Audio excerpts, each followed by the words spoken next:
What is up, everybody? This is Lyle with No Hippie Barbecue. What I'm going to be doing in this video is we're going to be making some pastrami.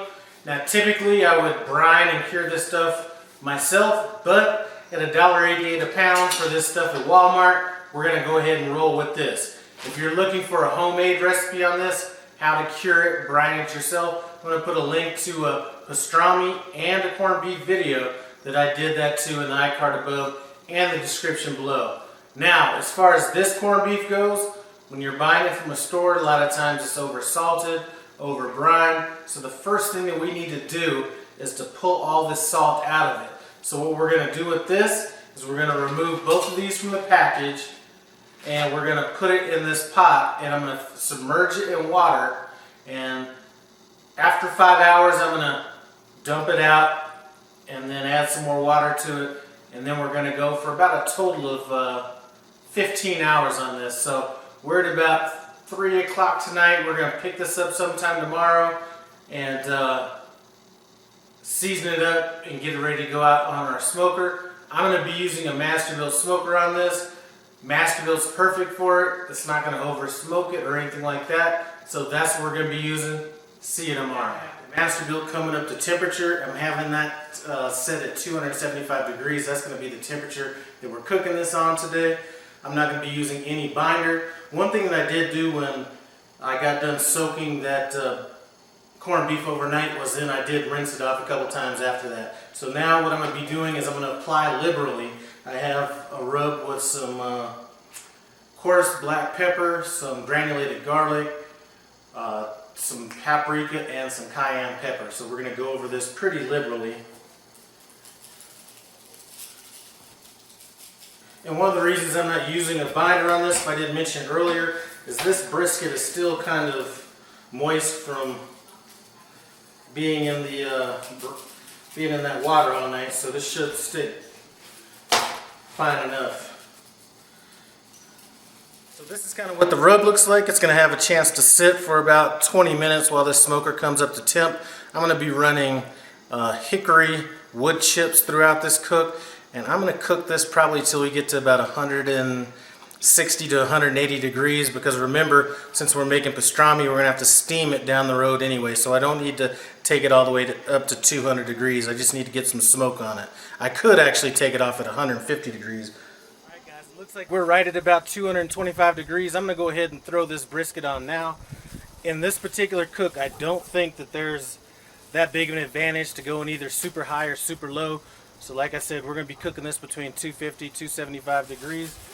And I have one of these corned beef briskets that is a little bit smaller, so I'm going to go ahead and put this one on the top rack.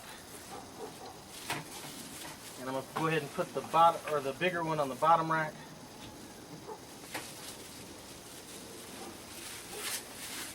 And I'm going to go ahead and throw this meat probe in.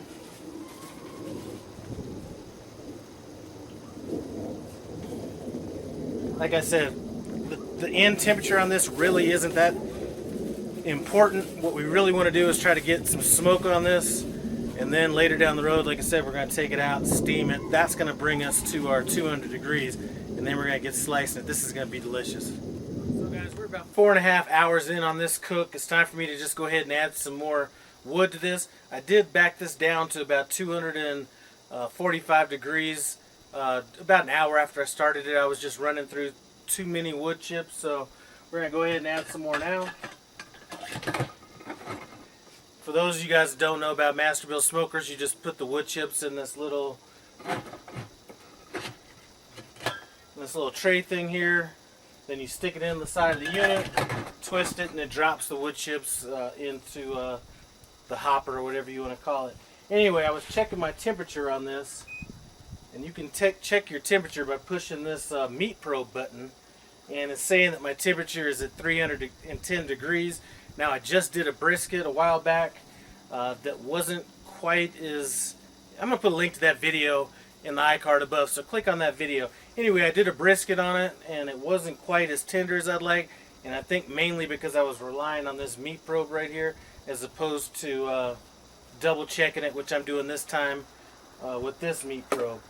Anyway, Right now I'm at about 158 degrees. I could pull this off right now since we are going to be steaming it later, but I'm going to let it go. I'm going to let it go for a few more hours. Then we'll get it out of here, cool it down, and then kind of finish this process. So I just checked the temperature about 45 minutes ago. We were at about 168 degrees, so I figure we're probably around 172, somewhere in that neighborhood, which is good enough for me to pull this off the smoker right now.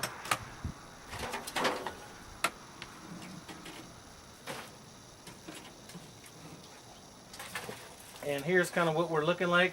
I'm going to go ahead and get my steamer set up, and we're going to get to steaming this. We're going to take this up to 200 degrees when we steam it. Okay, so in this pot what I have is about 2.5 inches of water, not enough to come into this little top portion here. Now we're just going to go ahead and throw our brisket in here, and it's fine if they're on top of each other. I will kind of flip them a little bit down the road.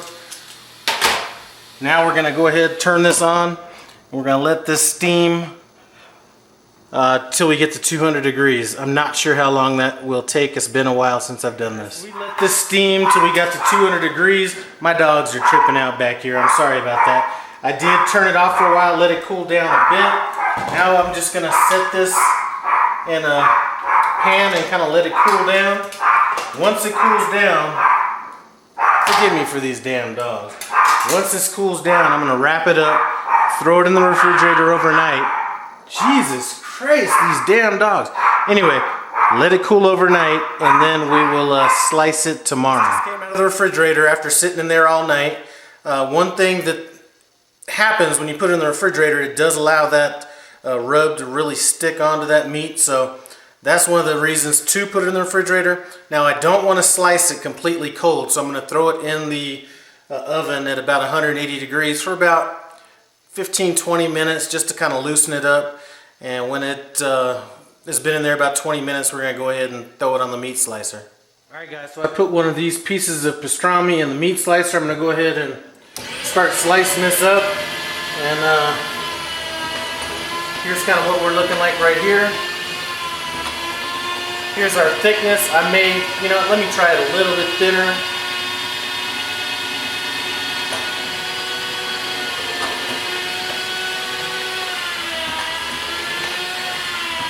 Yeah, that works right there.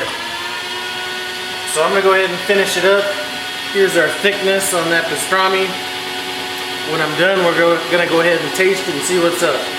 Pastrami looks like all sliced up, and after taking a look at it, I was thinking about going ahead and making some sandwiches, but I do have a little bit more meat than I thought I was going to have.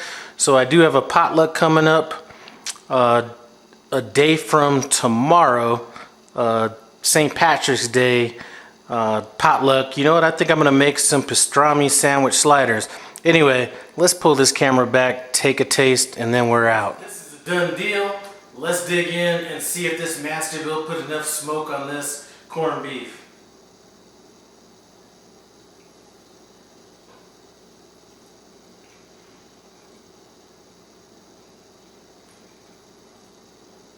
That is tasty. Now, one thing I am going to tell you, if you are buying the store-bought corned beef, please make sure that you soak that stuff. Get that extra salt out of there. Anyway, it does have a decent smoke flavor on it. Very tender. I think this is going to go well with them sliders. I'm not sure how I'm going to make it yet, but that's what I'm going to take to work. Anyway, thanks for stopping by No Hippie Barbecue. I appreciate it. Comment, subscribe, and I'm out.